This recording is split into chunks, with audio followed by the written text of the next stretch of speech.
এটা হচ্ছে আউটপুট হিসেবে বের হবে 220 ভোল্ট। এটা হচ্ছে 1000 ওয়াট ইনভার্টার, আপনারা জানেন। তো আমি এটা আসসালামু আলাইকুম, HR রিমোট বিডি চ্যানেলে আপনাকে স্বাগতম। তো আজকে নিয়ে আসলাম আপনি কীভাবে 12 ভোল্টের ব্যাটারি দিয়ে আউটপুট হিসেবে 220 ভোল্টের একটা ইনভার্টার ব্যবহার করবেন। তো আমি আসলে আজকে এই ভিডিওটি করার কারণ হলো, আমি বিগত 2টি ভিডিও আপলোড করেছি। দেখবেন আপনি একটি বা ফ্রি জেনারেটরের জন্য ডিসক্রিপশন লিঙ্ক দেওয়া আছে, ফ্রি জেনারেটর কীভাবে তৈরি করা হয়। আরেকটি হলো বেল সিস্টেমে কীভাবে ফ্রি জেনারেটর তৈরি করা হয়, ওইটাও দেওয়া আছে, আপনারা দেখে নেবেন। তো সবাই অনেকেই কল দিয়েছেন, অনেকে কমেন্ট করেছেন যে ভাইয়া কীভাবে আমি একটা ফ্যান চালাতে পারি, উপরে সিলিং ফ্যান চালাতে পারি, কিংবা টিভি চালাতে পারি। খুবই টিভির জন্য, জাস্ট একটা টিভির জন্য হলো আমাকে একটা ইনভার্টার দেখাবেন। তো যার কারণে আমি এই ভিডিওটি তৈরি করলাম। তো আশা করি সব ভিডিওটি না টেনে পুরোটি দেখবেন, এবং যারা নতুন অবশ্যই চ্যানেলটি সাবস্ক্রাইব করে পাশে থাকবেন। আশা করি নতুন নতুন জিনিস আপনাদের দেখাবো। তো কথা না আবার এই ভিডিওটি শুরু করি। এই যে দেখতে পাচ্ছেন, এটা আমার সামনে 12 ভোল্টের ব্যাটারি 9 এম্পিয়ারের, এবং সাথে দেখতে পাচ্ছেন এটা একটি 1000 ওয়াটের ইনভার্টার। তো এটাকে এটা প্রাইস আমি বলে দেবো, এটা প্রাইসও বলে দেবো। এবং এটাকে চার্জ, এটা শুধু ইনভার্টার, শুধু আউটপুট হিসেবে যারা ভাবতেছেন যে মোটর দিয়ে ফ্রি জেনারেটর মানে আউটপুট হিসেবে 220 ভোল্ট তৈরি করবেন, তাদের জন্য দুঃসংবাদ। কারণ এইভাবে যদি তৈরি করে আপনাদের ব্যাটারির ক্ষতি হবে, এভাবে মোটর নষ্ট হয়ে যাবে, ফ্রিজের আপনাদের সিলিং ফ্যান নষ্ট হয়ে যেতে পারে, এবং অনেক সমস্যা হবে, সার্কিটের সমস্যা হবে। যার কারণে আপনারা এগুলো ব্যবহার করবেন, তাতে কোনো সমস্যা নাই। দেখি আপনাদের দেখাই পুরো। এই দেখেন, আমরা অবশ্যই বের করে দিলাম 1000 ওয়াটের ইনভার্টার। এটা জাস্ট শুধু ইনভার্টার, চার্জিং, এটাকে চার্জ করার জন্য আরেকটি আলাদা চার্জার লাগবে। এই যে দেখেন 5 এম্পিয়ারের চার্জার, আর এটা হলো 10 এম্পিয়ারের চার্জার। তো ওটা সম্পর্কে আমি পরে আসতেছি। এখন আমি আউটপুট হিসেবে এটা তৈরি করা ছিল।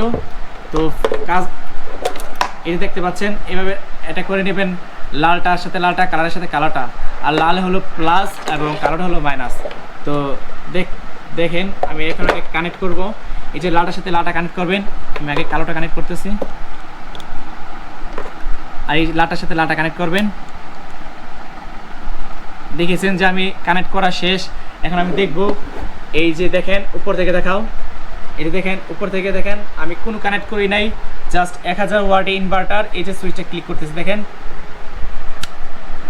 কানেক্ট হয়ে গেছে, এবং এখন অলরেডি কুলিং ফ্যানও চালু হয়ে গেছে। তো দেখি এটাকে আমি আউটপুট হিসেবে কতটুকু নিতে পারি। আর এটা দিয়ে আপনি একটা সিলিং ফ্যান সর্বোচ্চ 20 থেকে 30 মিনিট চালাতে পারবেন। আর টিভি চালাতে পারলে আপনি মিনিমাম 2-3 ঘন্টা চালাতে পারবেন, এই নিয়ে কোনো টেনশন নাই। তো আমি এটাকে দেখি, এখানে 200 ওয়াটের 3টি বাতি আছে, আমি একটা খুলে নিচ্ছি। দেখি, হ্যাঁ এই যে দুইটা আছে, দুইটাই আছে। এটা দেখো আমি লাগাইতেছি, এটা সুইচটা বন্ধ করে নিচ্ছি। এই দেখতে পাচ্ছেন, আমি এখানে সুইচটা ক্লিক করব।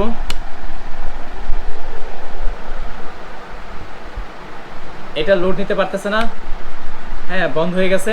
তো আমি খুবই দুঃখিত, এই ব্যাটারির চার্জ ছিল না, তো যার কারণে আমি আপনাদের দেখাতে পাচ্ছি না। আমি এখন একটা বড় ব্যাটারি দিয়ে দেখাবো। এটা দিয়ে আশা করি আপনারা একটা সিলিং ফ্যান চালাতে পারবেন মিনিমাম 25 থেকে 30 মিনিট, 20 থেকে 30 মিনিট চালাতে পারবেন। আর যদি টিভি চালাতে হয় আপনারা 2-3 মিনিট চালাতে পারবেন। এটা আমি আল্লাহর রহমতে 100% গ্যারান্টি, কারণ এটা আমি প্রমাণ পাইছি। তো এখন এটা ব্যাটারির চার্জ নেই, যার কারণে আমি এখন দেখাতে পারতেছি না। তবে আমি এখন একটা 40 এম্পিয়ারের একটা ব্যাটারি দিয়ে আমি আপনাদের দেখাবো।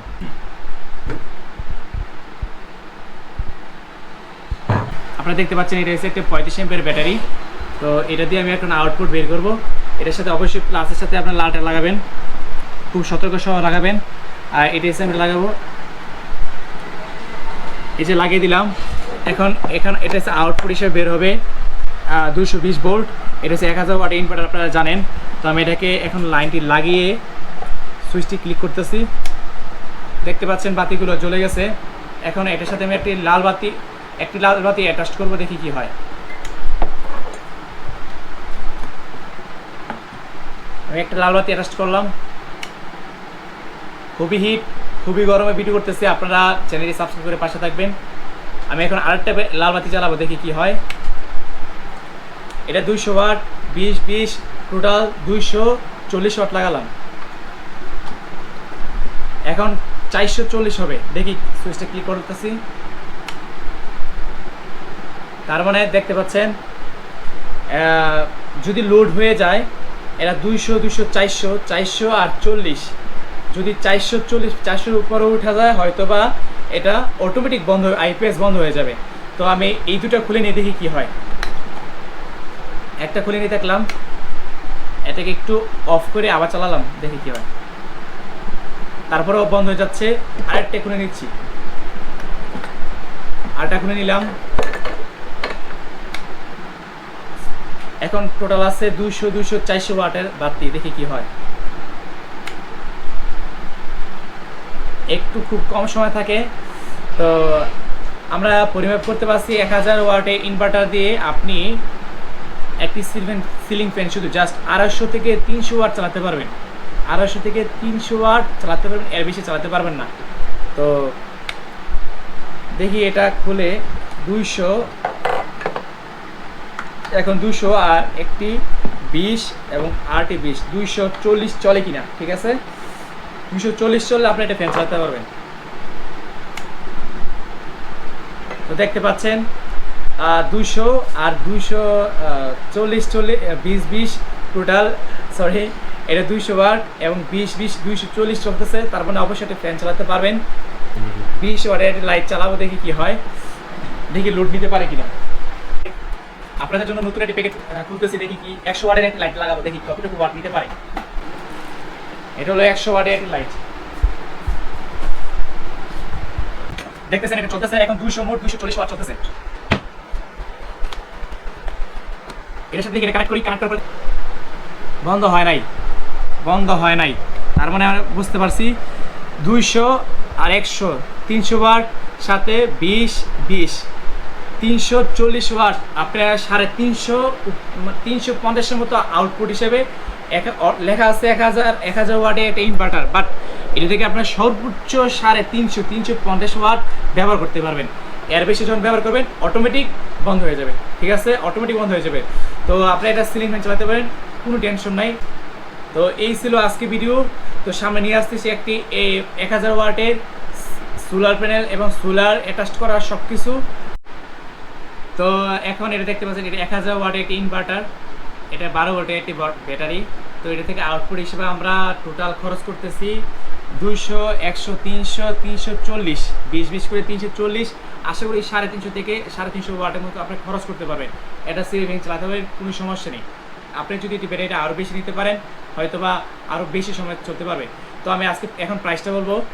এই 1000 ওয়াটে জাস্ট শুধু এটাকে আউটপুট হিসেবে 220 ভোল্ট বের করবে, বাট এটাকে চার্জ করবে না। চার্জ করার জন্য আপনি আলাদা একটি চার্জার নিতে হবে। এই চার্জারটি আপনি 10 এমপিয়ার ব্যাটারি দিয়ে চার্জ করতে পারেন। এটা প্রাইস পড়বে আপনার 1000 থেকে 1100 টাকা, এবং এটাকে 5 এমপিয়ার ব্যাটারি দিয়েও চার্জ করতে পারবেন। এটা পড়বে আপনার এটাও অটো কাট, এটা পড়বে আপনার 900 টাকা।